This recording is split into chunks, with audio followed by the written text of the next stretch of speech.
bienvenue dans Chine France, le journal, votre émission quotidienne d'information sur la Chine. Sans transition, voici les titres de l'actualité. Face à la hausse des prix du charbon, les principaux producteurs de charbon s'engagent à plafonner les prix. La Chine reste le deuxième plus grand importateur mondial depuis 11 ans.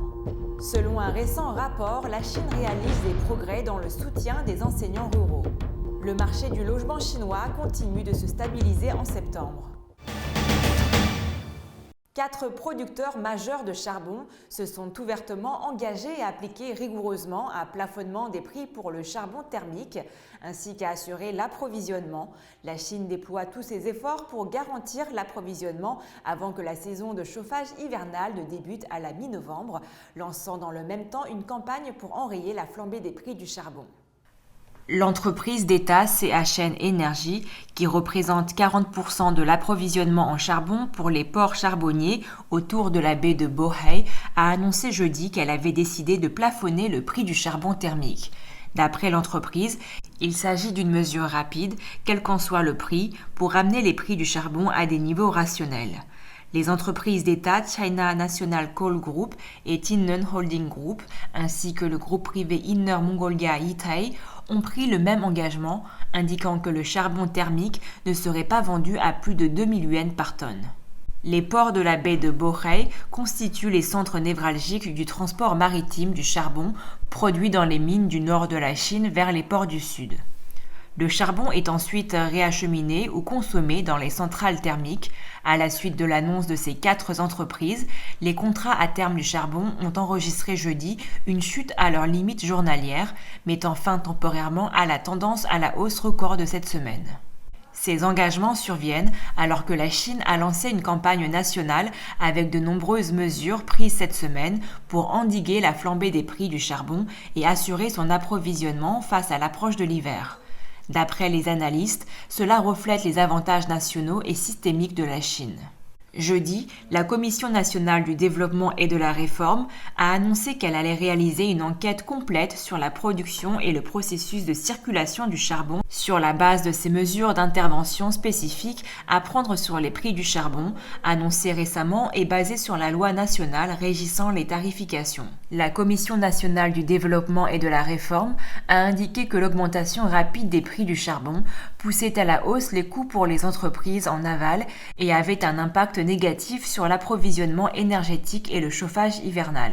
Après une période d'efforts de centralisation, les producteurs étatiques de charbon contrôlent désormais la production nationale de charbon et leur engagement à être prêt à renoncer à une partie des profits pour le bien commun et assurer un hiver chaud à la population devrait rapidement avoir un impact.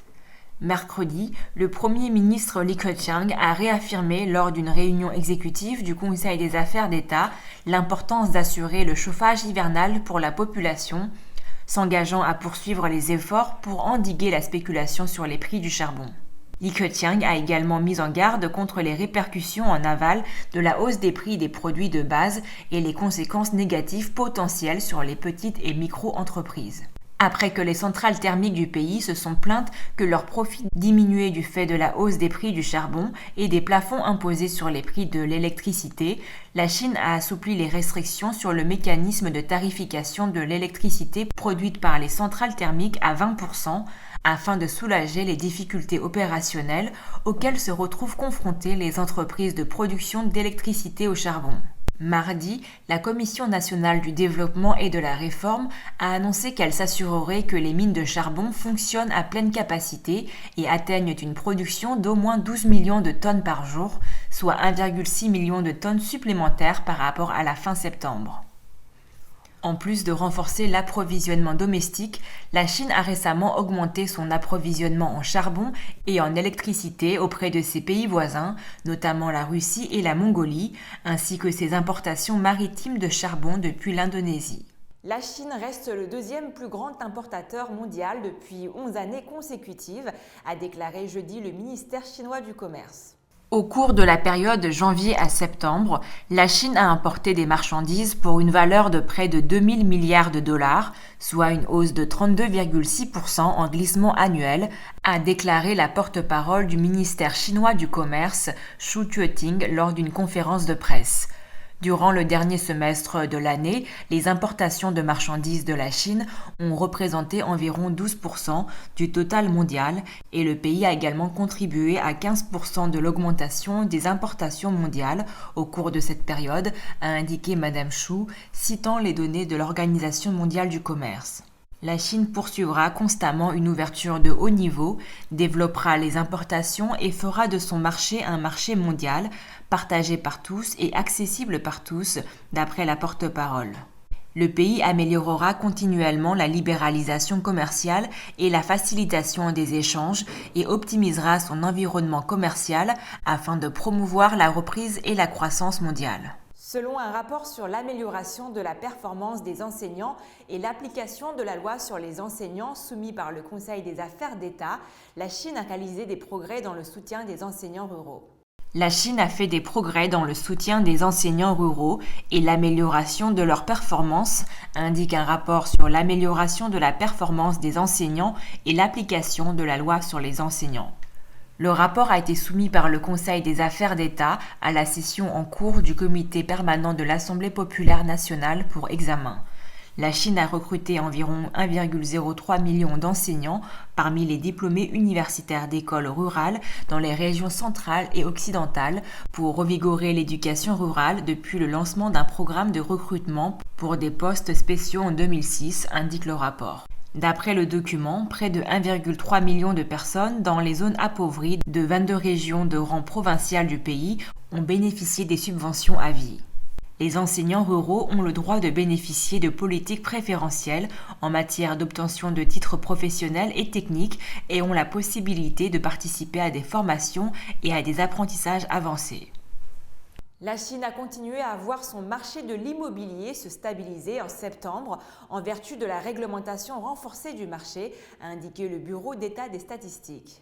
Les prix des logements neufs dans 4 villes de premier plan n'ont pas évolué en septembre par rapport au mois précédent, contre une hausse de 0,3% en août, selon les données du Bureau d'État des statistiques. Les prix des logements anciens dans ces 4 villes ont légèrement baissé de 0,4% le mois dernier par rapport à août, inversant ainsi la légère hausse mensuelle d'août.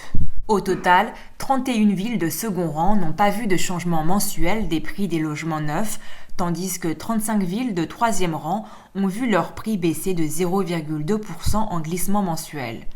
Sur une base annuelle, les prix des logements neufs dans les 4 villes de premier rang ont augmenté de 5,3% en septembre, tandis que les prix des logements anciens dans ces régions ont augmenté de 7,7% par rapport à l'année précédente. Les dernières données ont été publiées dans le cadre de la stricte réglementation du secteur du logement dans le pays, qui suit le principe dit « le logement est fait pour y vivre, pas pour la spéculation ». Les données de mercredi montrent que le taux préférentiel des prêts sur 5 ans de la Chine, un taux de référence des prêts basés sur le marché, sur lequel de nombreux prêteurs basent leur taux hypothécaire, est resté inchangé par rapport à l'indice précédent de 4,65% selon le Centre national du Fonds interbancaire. C'est la fin de votre journal. Merci à tous de l'avoir suivi. Pour vous abonner à la chaîne YouTube de Mandarin TV, il vous suffit de cliquer sur s'abonner en bas à droite de la vidéo. Et pensez également à activer la petite clochette de notification pour ne rien rater. Très belle journée ou très belle soirée à tous sur Mandarin TV.